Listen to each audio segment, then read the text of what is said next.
Well, in our studios today is Gary Landeck, and Gary is the director of the Atchison Library here in Atchison. And he's a Rotarian, too. I have to plug the Rotarians That's because right. we both belong to Rotary. But, Gary, okay, I've been reading about stuff in the paper, but let's just start out with, tell me what's new and exciting at the library.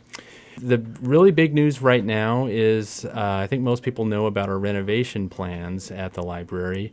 And basically, we're about to do a $410,000 project that will renovate. It's partial renovation of the basement. It's going to address the worst part of the building, the oldest part of the building. Mm-hmm.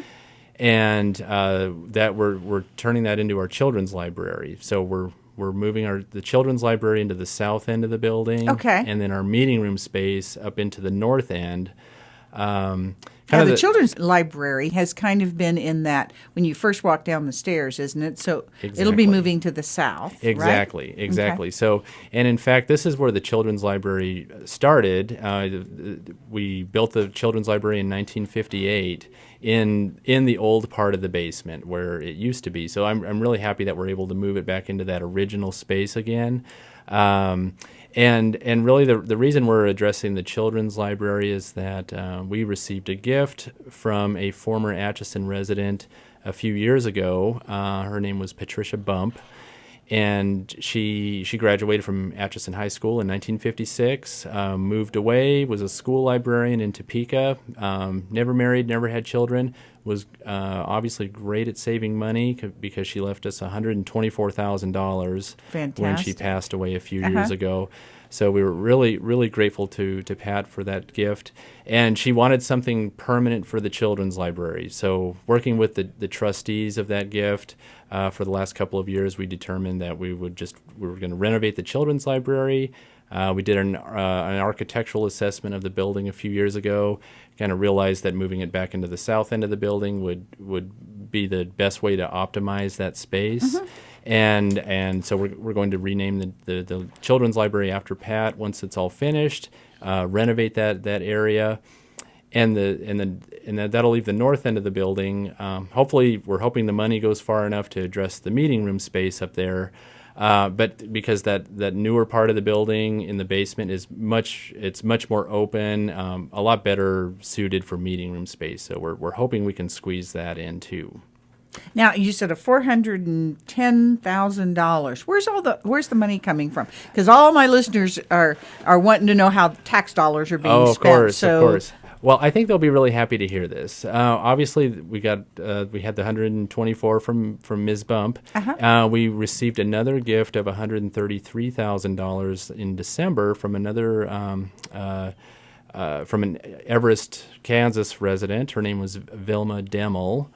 And we were a beneficiary on a trust that this all happened. She passed away in 2006, and we've just realized the money recently. So that's about $250,000 right there, and the rest of it is just money that we've saved up for the last 15 years. And the way the library can save up money like that for capital improvements is just to come in under budget every year, or as much as we can, because we can roll the leftover money into our capital improvement fund. So, and that requires that we come in under budget every year, though. So we've just been able to do that year after year. So you've been living very frugally down there, too. That is the deal. And also, we do get some nice donations from other, the Muchnick Foundation, who's been part of this community for over a century. They give us a nice gift each year as well. That's helped, but mostly it's from coming in under budget and rolling that money over every year. And several good donations here. From wonderful folks who want to see the library succeed and do well. Exactly. It would be impossible to do it without those two individuals in particular. But taxpayers love to hear that, because it's not going to be an increase in taxes. No. It's not coming from additional revenues. No. It's coming from you being very frugal over the last few years to try to accumulate something to fix that basement, because I know there were some issues. I've looked at it a number of times. Yes.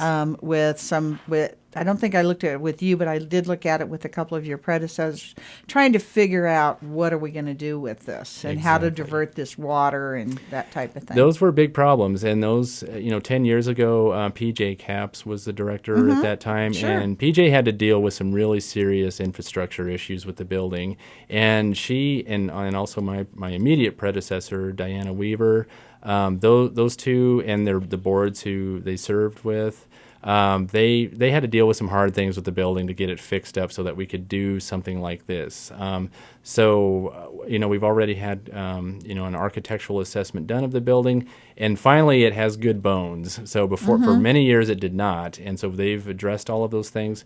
Now we can finally do something that really takes care of the public spaces. You can and that's fluff it and buff it, yeah, as we my can friend finally, Ken would say. Exactly. Fluff it and buff it. And so this is because we haven't done that kind of renovation in 30 years.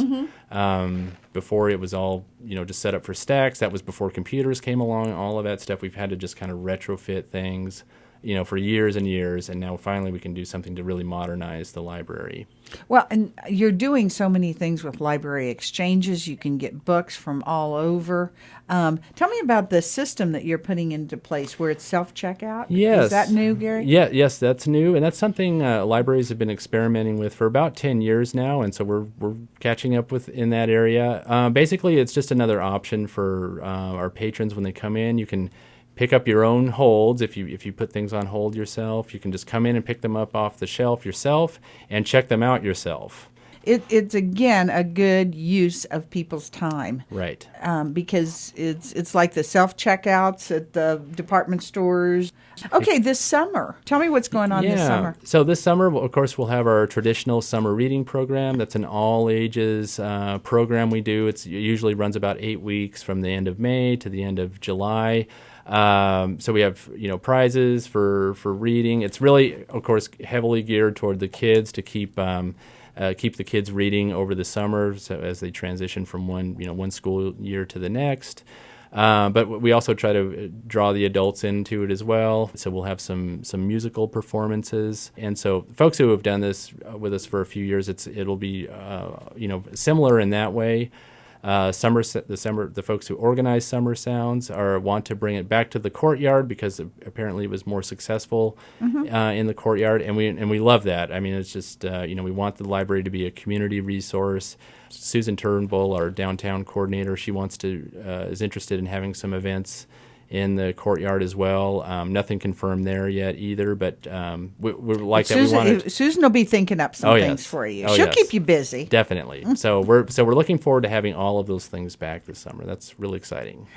This is more of a curiosity type question, but how has technology changed the way? I know with the checkout, that's one way, right. But technology has to have done. It has to have created a lot of changes within the library system, hasn't it? Oh, absolutely. There's no question about that. A major part of our usage at the library is computer usage. We have 30 computers between desktop computers and laptops that people can use. Those things are just borrowed all the time, and those are all in-house use. But we also have some iPads people use. We have some iPads people can check out. We've got 10 of those now that they can borrow.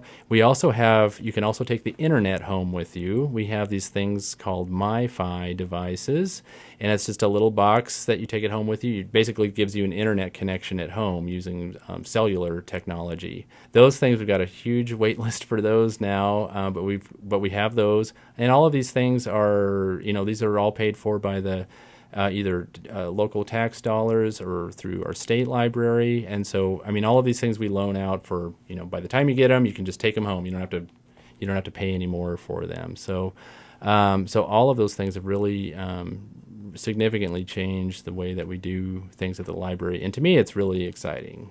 And I know you have lots of audio tapes. Yes. Because I try to read about a book a week, and between at night and being in my vehicle and going from place to place, I come pretty doggone close Oh. to reading a book a week. But I'm reading a lot of audiobooks. That's great. Because I can listen to them when I'm going from point A to point B. Exactly. And when I'm doing things that aren't hugely cerebral, that I'm having to think a lot, Right, I right. can listen to it. Those are great. Yeah, and those are more popular than ever. And in fact, some of our audiobooks are have been migrating to MP3 format, not the disc, but a file format. Some of those have been migrating to that format for a number of years now, so you can download some of those things to your smartphone. And we have a new product called Hoopla. That's an app you can download to your phone, and you can get some free downloads, including audiobooks, that way as well. So, and then you can just have them on your smartphone or other portable device. So that's what I have them on my smartphone, and I have all my books set up so I can read through them. And if I can get those through the library, that is fantastic. Yes, absolutely. So you can just all of that's available through our website. It's atchisonlibrary.org, and we just got a new website recently, so we're still adding. We need to add a lot of content to it yet, but we'll get up to speed pretty quickly on that. So, but a lot of it's there already. All right, now give us that the email address. Give us your phone number. How do people get in touch with the library if they need to? Sure. Phone number is 913-367-1902. Our website is Atchison Library, just one word, .org. And if probably the easiest way to get in touch with us, you can email me directly. That's GLANDECK at atchisonlibrary.org. All right, now we've talked about what's going on this summer. We've talked about some of the technology things. What are, if you were looking into a crystal ball to the future as far as libraries are concerned, what do you see happening in the far off future? Yeah. Really, libraries at their best are community gathering places. They used to be a lot about books, and of course they still are, and I hope they always will be.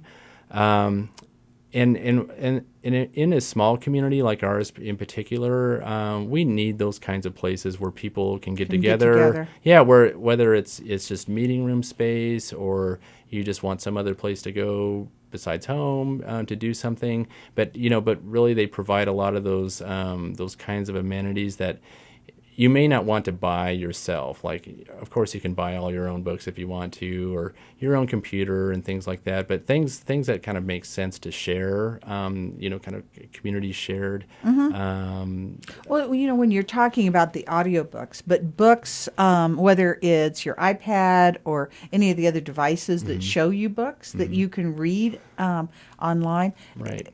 I would anticipate you're seeing more and more of that, aren't you? Oh, absolutely. There's no question about that. And, I also want to make the point, too, that, as much as popular as ebooks are,